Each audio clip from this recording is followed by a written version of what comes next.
নমস্কার বন্ধুরা, আজকে পড়ছি অন্নদাশঙ্কর রায়ের পথে প্রবাসী বন্ধুটির 23তম অংশ। আমি যে অঞ্চলে গিয়েছিলাম তার নাম আইল অফ হোয়াইট। দ্বীপটির পরিধি প্রায় 60 মাইল, কিন্তু তারই মধ্যে গুটি 8-10 ছোট ছোট শহর ও 20-25টি ছোট ছোট গ্রাম। এই শহর ও গ্রামগুলির অধিকাংশই ট্যুরিস্টজীবী।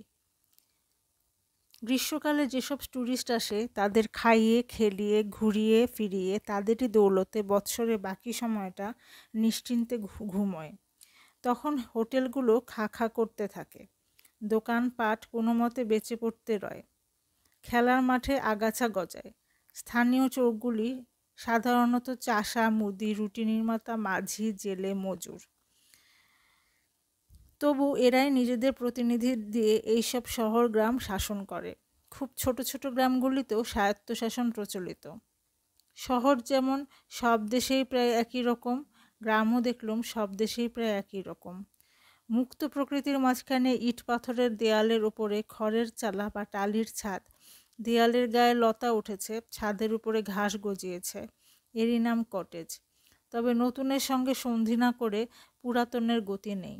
সংকীর্ণ গবাক্ষ কিন্তু কাঁচের শাসি, সেকেলে গড়ন কিন্তু একেলে সরঞ্জাম।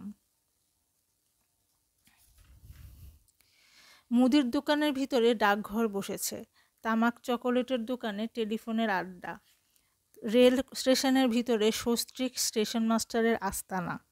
প্রত্যেক গ্রামে ছেলেদের খেলার মাঠ আছে, পাবলিক লাইব্রেরি আছে। স্কুলের চেয়েও এ দুটো জিনিস উপকারী। স্কুলের সংখ্যা কমে এ দুটোর সংখ্যা বাড়লে ছেলেগুলি বাঁচে। শিক্ষার নামে শিশু মনের ওপর যে বলাৎকার সব দেশেই চলে এসেছে, এ যুগে শিশু সে বলাৎকার সহ্য করবে না।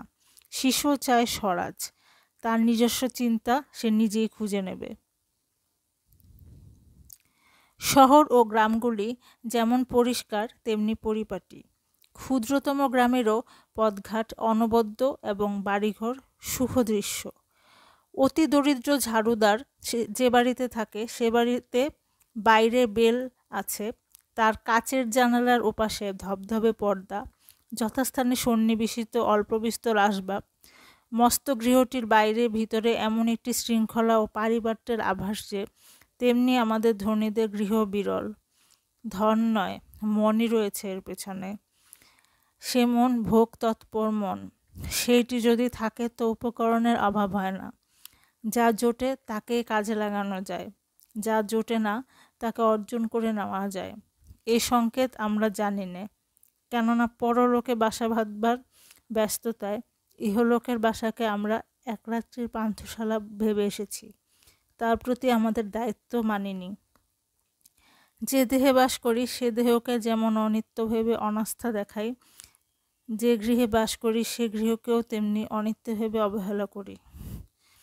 এদিকে কিন্তু ইহলোককে এরা মুড়েও ছাড়তে চায় না, কফিনের ভিতরে শুয়ে মাটিকে আঁকড়ে ধরে। এদের বিশ্বাস জগতের শেষ দিন অবধি এদের এই মাটির শরীরখানা থাকবে। তাছাড়া আমার মনে হয় এদেশের এই গৃহ পারিপাট্য ও পরিচ্ছদ পারিপাট্যের মূলে রয়েছে এদেশের নারী শক্তির সক্রিয়তা। আমাদের ইহ বিমুখ ধর্ম হচ্ছে নারী বিমুখ ধর্ম। আমাদের একান্নবর্তী পরিবারে নারীর অন্তরে সায় নেই।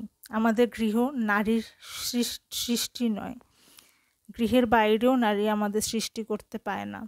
ইংল্যান্ডের নারী তার স্বামী গৃহের রানী, শাশুড়ি যাদের সঙ্গে তার সাক্ষাৎ সম্বন্ধ নেই। নিজের ঘরে সমস্ত দায়িত্ব এবং সম্পূর্ণ স্বাধীনতা তার হাতে। সেই জন্য ইংল্যান্ডের গৃহিণীর হাত এক মুহূর্তের বিশ্রাম পায় না। ঘরটির ঝাড়া মোছা ঘষা মাজাতে সর্বক্ষণ ব্যাপৃত। সন্তান সম্বন্ধেও ঠিক তেমনি দায়িত্ব এবং ততখানি স্বাধীনতা। যা শাশুড়ির সাহায্য নেই, হস্তক্ষেপ নেই। ইংল্যান্ডের ছেলেরা হোম নামক যে জিনিসটা পায় সেটির একদিকে মা, অন্যদিকে বাবা, মাঝখানে ছোট বড় ভাই বোনগুলি। সকালে দুপুরে সন্ধ্যায় এক টেবিলে বসে সকল কটিতে মিলে খায়। রাত্রে এক অগ্নিস্থলে সকল কটিতে মিলে গল্প বা গান বাজনা করে। অল্পে সম্পূর্ণ ছোট একটিখানি নীড়। এর মধ্যে শৃঙ্খলা রক্ষা সহজ, এর মধ্যে দায়িত্ব ভাগাভাগি করতে গিয়ে নিত্য কলহ নেই। এটা একটা বিরাট যজ্ঞশালার মতো কোলাহল মুখর নয়। সে যাই হোক, ইংল্যান্ডের গৃহিণীদের কাছ থেকে আমাদের গৃহিণীদের অন্তত একটি বিষয়ে ভক্তিভরে শিক্ষা করবার আছে, সেটি গৃহের শৃঙ্খলা বিধান ও পারিপাট্য সাধন। নিজের আশপাশকে নিয়েই নারীর সৃষ্টি।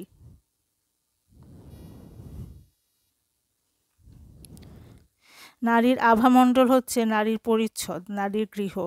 কিন্তু আমাদের রন্ধন পর্ব এত অধিক সময় নেয় যে তার পরের অন্য কিছু করবার না থাকে অবসর, না থাকে বল।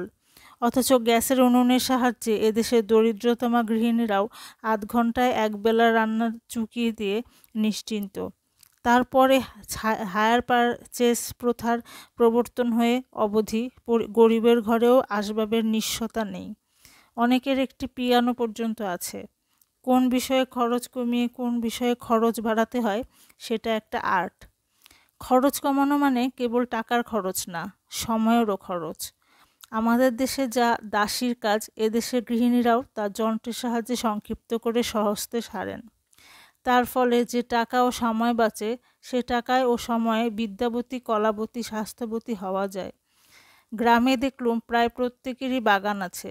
সে বাগানে বাড়ির মেয়েরাই কাজ করে, ছেলেরা বাইরের কাজে ব্যস্ত। লন্ডনেও অনেক বাড়িতে ছোট একটুখানি বাগান আছে। বাগানকে ইংরেজরা বড় ভালোবাসে। বাইরের কাজ থেকে ফিরে এলে সে বাগানের কাজ করা এদের অনেকেরই একটা হবি। গ্রামে দেখলাম অবসর পেলেই গৃহিণীরা সেলাই নিয়ে বসেছেন। গল্প গুজবে গা ঢেলে দিয়েও হাতের কাজটিতে ঢিলে দিচ্ছেন না। হাজারো বিলাসিতা করুক, এদেশের মেয়েরা উপার্জন করতে পটু, তথ্য উপার্জন করতে পটু। গ্রামের মেয়েদের মধ্যে প্রতিযোগিতা হয় কারুশিল্পের ও গার্হস্থ্য অর্থনীতির। জন পিছু 6 পেনি খরচ করে কতখানি ছাপার রাঁধা যেতে পারে, কিংবা অল্প খরচে কি পোশাক সহজে তৈরি করা যেতে পারে, প্রতিযোগিতার এইরূপ বিষয় নির্দেশ করে দেন গ্রামের কর্তৃপক্ষ।